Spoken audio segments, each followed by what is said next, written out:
안녕하세요. 솔쿠키입니다. 오늘 하루 어떻게 보내셨나요? 저는 오늘 가을을 한가득 안고 퇴근을 했는데요. 제가 다니는 직장 식당에서 매일 맛있는 밥을 해주시는 저보다 나이가 한참 많은 언니가 계시는데요. 직장 옆에 그분의 밭이 있어요. 직원들 저녁 식사까지 챙겨주시고 퇴근하셨나 했는데 어느샌가 밭에 일하러 오셨다면서 감을 한가득 따오셨더라고요. 다른 직원들도 퇴근하고 몇 명 없는 상황인데 정말 반가웠었죠. 마트나 과일 가게에서 파는 광택이 나고 예쁜 감은 아니었지만 어릴 적 동네 감나무에서 따먹던 못생겼지만 조금은 떨떠름한 맛에 그래도 특유의 달콤한 감맛을 느낄 수 있었던 추억의 감이었거든요. 자연의 향기가 그대로 담겨져 있었다고 할까요? 언제부턴가 남의 농작물을 함부로 따면 안 되는 시대가 되었는데 지금은 지나가면서 그냥 바라보기만 했던 감나무들. 추억의 과일 향기를 채워준 감 덕분에 행복한 오늘이 되었습니다. 그 행복한 마음을 안고 오늘 책을 소개해드리겠습니다. 지난번 영상에서 소개해드린 백만장자와 승려입니다. 전혀 어울릴 것 같지 않은 두 유형인데요. 헤아릴 수 없는 부를 소유하고 있는 백만장자와 무소유와 해탈을 경비한 스님과의 만남이라. 저는 이 책을 읽으면서 두 캐릭터에 어떤 조화로움이 있을까 생각했는데 역시나 나의 잣대는 너무 평범했구나라고 느꼈습니다. 돈이 많이 있으면 행복할 거라는 편견. 스님은 우리와 전혀 다른 세상에서 살 거라는 편견.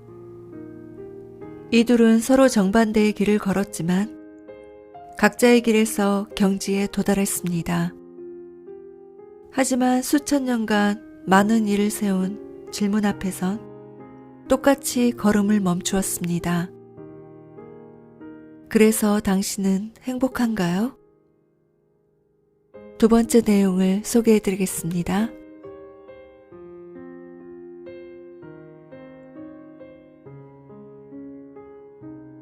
샹그릴라에서 보낸 기간은 어느덧 보름이 지나가고 있었고 백만장자는 그곳에 잘 적응하고 있었다. 그가 머물고 있는 스위트룸에는 와이파이와 업무용 책상이 갖춰져 있었기 때문에 방에서 그는 편안하게 사업을 운영할 수 있었다. 그의 몸 또한 깨끗한 공기, 규칙적이고 긴 산책에 긍정적인 반응을 보이기 시작했다. 백만장자는 이곳에서 자신이 신체적 나이를 거꾸로 먹고 있다고 생각했다. 화요일 저녁이라 그런지 호텔은 조용했다. 투숙객은 적었고 주간에 일하는 직원들도 휴가를 떠나 로비 공간은 조용한 상태였다. 백만장자와 승려는 서로 아무 이야기도 하지 않은 두 명의 대학생들처럼 한가롭게 앉아 시간을 보내고 있었다. 마치 근심 없던 젊은 시절로 돌아간 것 같은 모습이었다.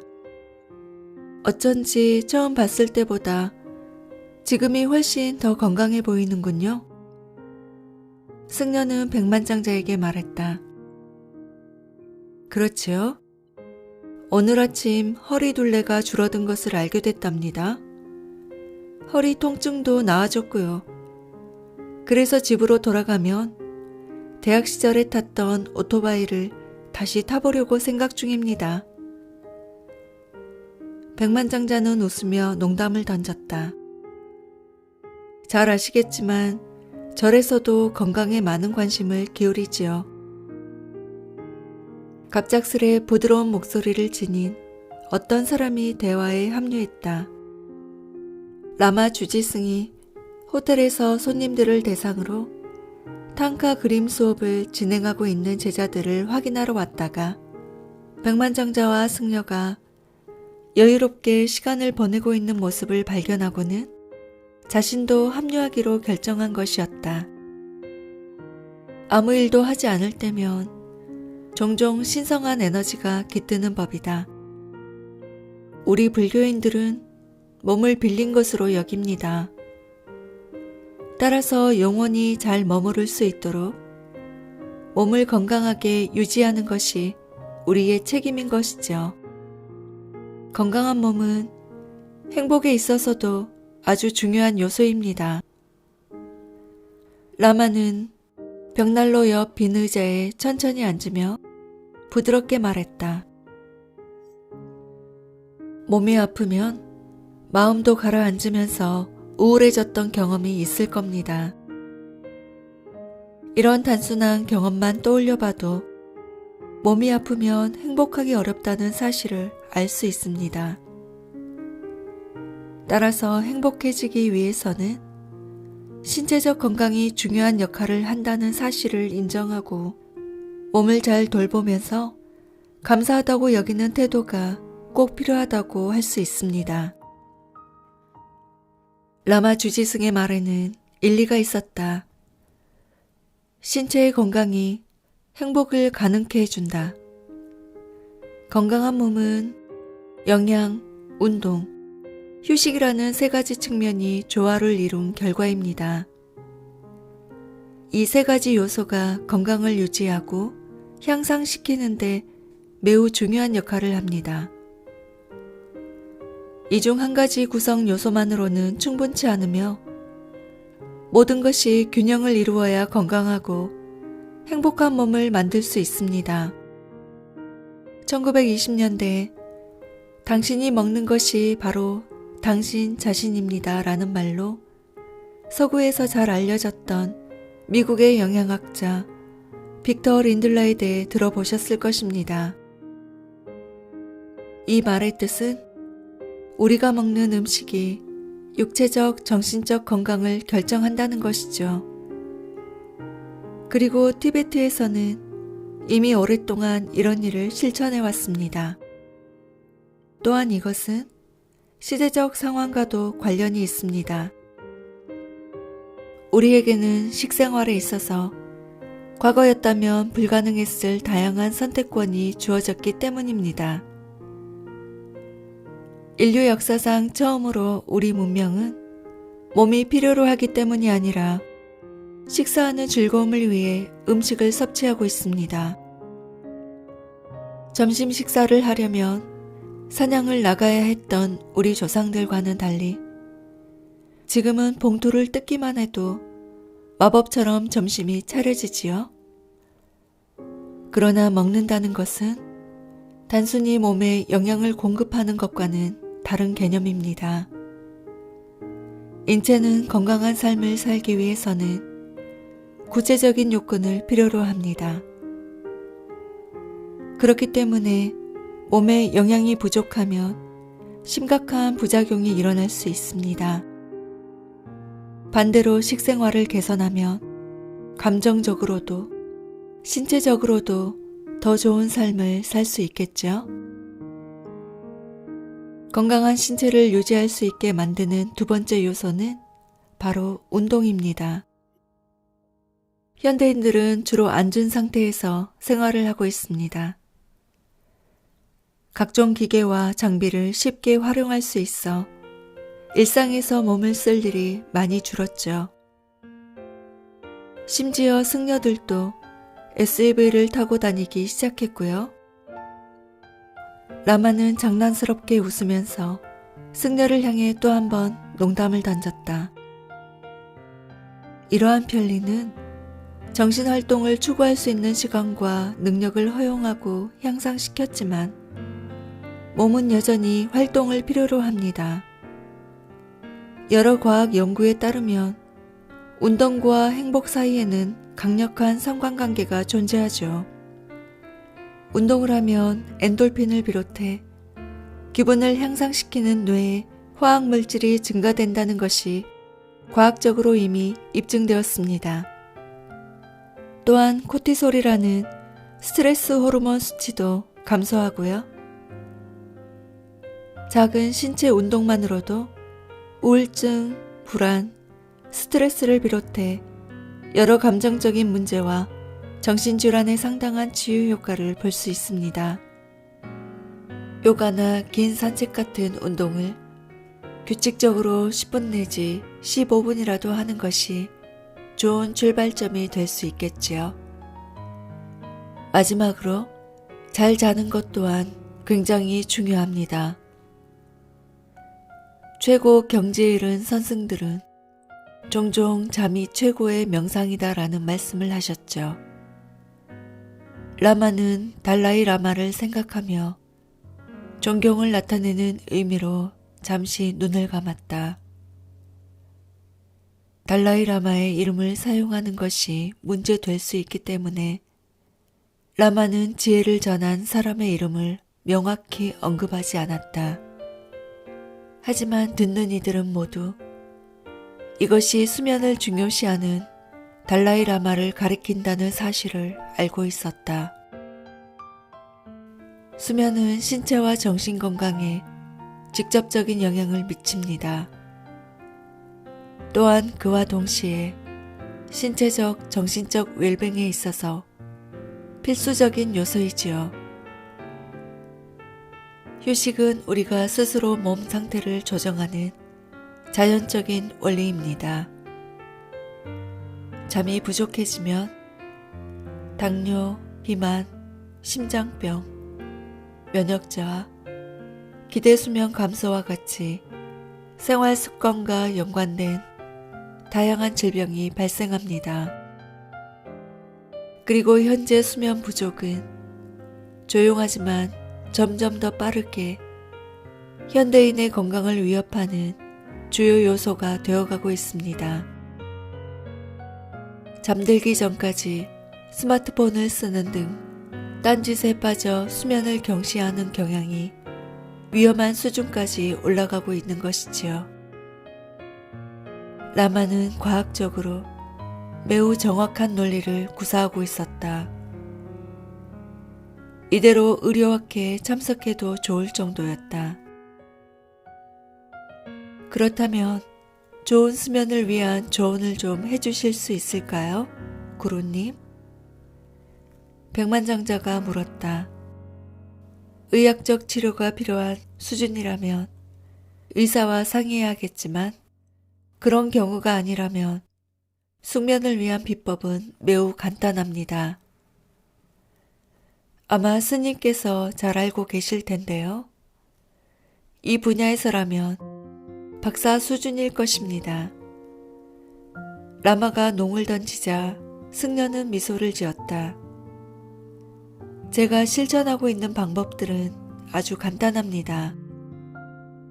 전체적으로 몸의 긴장을 풀고 생체 리듬을 유지해 숙면을 촉진하는 데 도움을 주는 방법들이죠. 라마는 잠시 말을 멈췄다가 자리에서 일어나 장작불을 쑤셨다.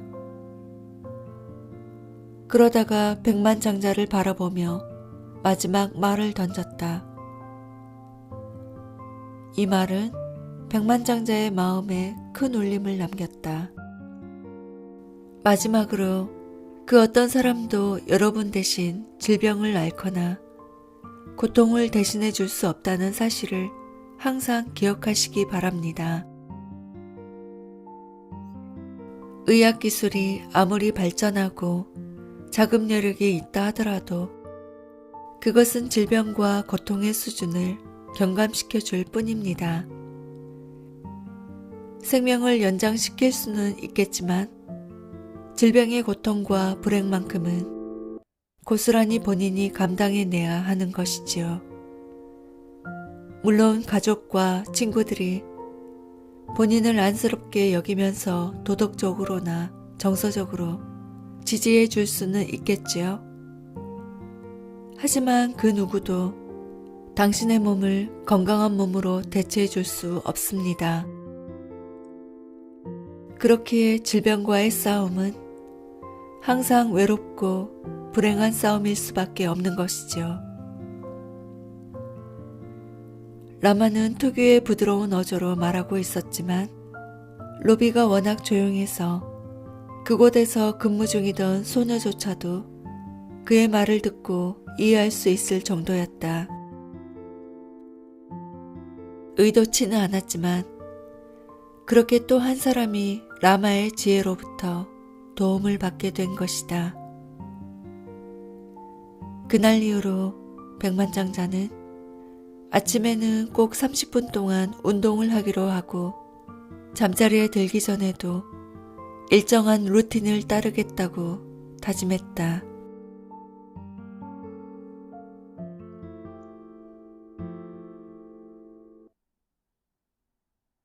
오후가 되자 로비에는 평소와 다르게 들뜬 분위기가 찾아들었다. 상하이에서 경영대학원 학생들이 막 도착했기 때문이었다. 승려는 지역 산업계에서 적극적으로 활동 중인 인물이었다. 그뿐만 아니라 지역 주민들에게도 기업가로서의 역량을 적극적으로 장려하고 있었다. 승려는 종종 전국을 다니며 양봉 사업에서 차 마케팅에 이르기까지 업종을 불문하고 사회적 기업이 마을 주민들의 삶에 미치는 긍정적인 영향에 대해 강의하곤 했다. 그 결과 매년 중국 명문 경영대학원에서 4-5그룹의 학생들이 샹그릴라를 방문해 이곳의 사회적 기업이 어떻게 의미 있는 활동을 해내고 있는지 가까이서 경험했다.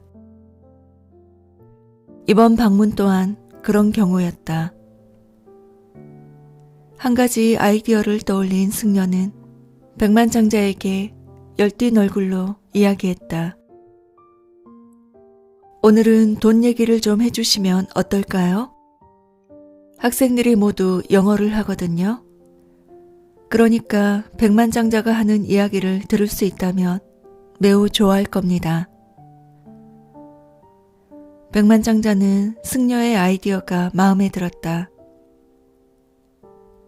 다른 문화권의 사람들과 이야기를 하다 보면 본인에게도 새로운 관점이 생기곤 했기 때문에 자신에게도 도움이 됐다.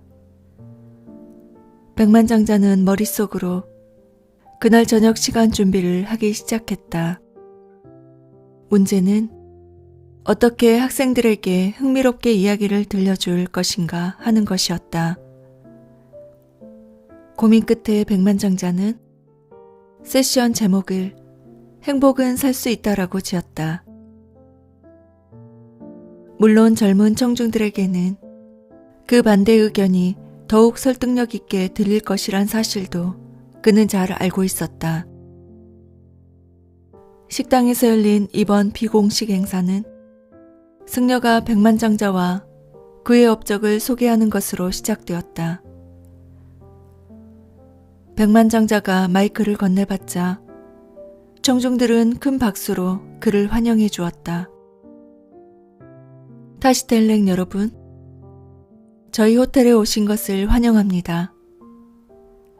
이곳에 머무는 동안 즐거운 시간을 보내시기 바랍니다. 백만장자는 티벳 말로 친근하게 인사를 건네며 강연을 시작했다. 아마 행복은 돈으로 살 수 없다는 말을 다들 들어보셨을 겁니다. 그런데 제가 만일 이 말을 거짓이라고 한다면 여러분은 어떻게 생각하시겠습니까? 돈이 행복의 필수 요소 중 하나라고 주장한다면요?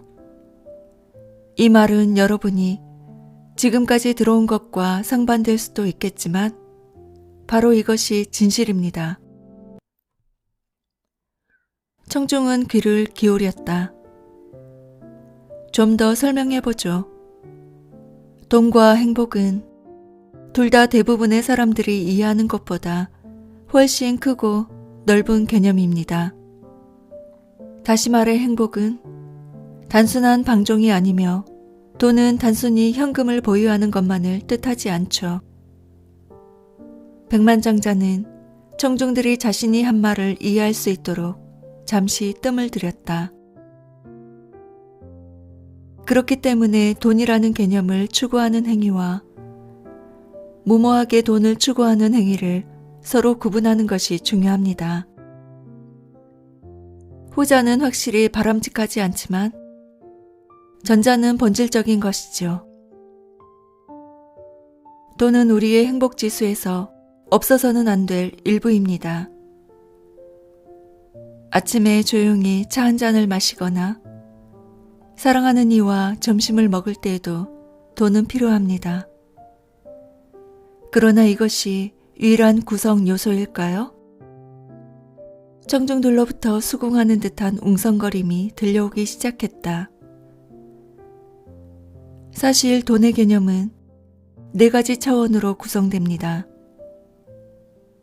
이 4개 차원에 대해 알고 나면 돈이 일반적으로 이해하는 것보다 훨씬 큰 개념이며 행복과 돈 사이의 상관관계가 불가피하다는 사실을 깨닫게 될 것입니다. 저는 커리어를 막 시작할 당시만 해도 돈에는 2가지 차원만이 있다고 생각했습니다. 수입과 소비 말이죠. 그 때문에 언제나 액수와 상관없이 돈으로부터 행복을 얻는데 실패하곤 했습니다. 그렇지만 머리카락이 희끗해지기 시작하면서 돈의 2가지 다른 차원에 대해서도 알게 되었습니다. 그리고 이 4가지 차원과 모두 조화를 이루기 시작한 이후로 제 삶은 돈이 가져다주는 행복으로 가득 차게 되었습니다. 이쯤 되자 관객들은 점점 더 그의 말에 귀를 기울이게 되었다. 백만장자로부터 예기치 않게 금전에 대한 비밀을 듣게 된다는 생각이 군중들 사이에 호기심을 불러일으킨 것이다. 백만장자는 물을 한 모금 마신 후 이렇게 말했다. 돈의 4가지 차원은 바로 이것입니다. 소득, 급여, 배당금, 이익, 이자, 수수료, 보상은 모두 같은 것을 의미합니다. 우리의 노력에 대한 대가를 현금 등으로 지급하는 것이죠. 모든 사람들이 일반적으로 이해하는 가장 뚜렷하면서도 즉각적인 측면입니다. 예를 들어 우리가 일하면 돈을 법니다. 아주 간단하죠. 그러나 수입만이 돈인 것은 아닙니다. 소득은 돈을 이루는 4가지 기둥 중에 하나일 뿐이죠. 그러므로 수입과 돈을 동일시하기 시작하는 순간 우리는 길을 잃게 됩니다. 이것이 바로 아무리 많이 벌어도 결코 행복할 수 없다고 불평하는 사람들이 생겨나는 이유입니다. 사실 이 경우 그들은 단순히 수입이 돈을 버는 것은 아니라는 사실을 이해하지 못하고 있는 것입니다. 현금 흐름을 창출하는 것이지 무조건 돈이 벌리는 게 아닌 것이죠. 그저 수입 창구가 생겨난 것에 불과합니다. 이렇듯 수입은 돈의 여러 차원 중 하나일 뿐입니다. 돈 또한 행복의 한 가지 요소에 해당합니다. 그러므로 단순히 소득이 있다고 해서 그것이 곧 행복으로 이어지는 것은 아니겠죠. 바로 이 사실을 깨닫는 것이 행복이나 슬픔으로부터 돈을 구분해내는 첫 번째 방법입니다. 자, 그럼 이번에는 돈의 2번째 차원인 소비를 살펴보도록 하죠. 이때 중요한 것은 수입을 잘 활용하는 것입니다. 우리 중에는 소비하기 위해 살아가는 경우가 더러 있습니다. 심지어 어떤 사람들은 쇼핑하고 싶어 죽을 지경이라고들 하죠. 방 안에 작은 웃음소리가 터져나왔다. 그러니 수입을 소비하는 행위에서 만족감을 못 느끼면 재빨리 돈으로는 행복을 살 수 없는 거라고 설명하곤 하죠. 바로 이것이 우리가 행복을 정의할 때 한 가지 처음만을 제한해서 고려하는 것과 동일한 실수를 저지르게 되는 두 번째 지점입니다. 청중들은 백만장자가 설명하는 논리의 흐름을 이해하기 시작하고는 동의하는 신호로 고개를 끄덕였다. 우리는 아이러니하게도 소득과 소비만으로는 크게 행복하다고 느끼지는 않지만 무분별하게 소득만을 추구하거나 생각 없이 소비하면 틀림없이 불행해집니다. 따라서 행복해지는 데에는 생각만큼 영향을 받지 않을 수도 있지만 잘못 사용할 경우에는 압도적인 수준으로 불행하게 되는 것이죠. 저도 압니다. 이것은 이상적인 상관관계라는 것을요. 그러니 여러분께서는 잠시 곱씹으면서 이러한 상관관계를 스스로 이해하고 분석해 보도록 하십시오. 청중들은 침묵했다. 아마도 직접 이 설명을 머릿속에 떠올려 보고 있는 듯 했다.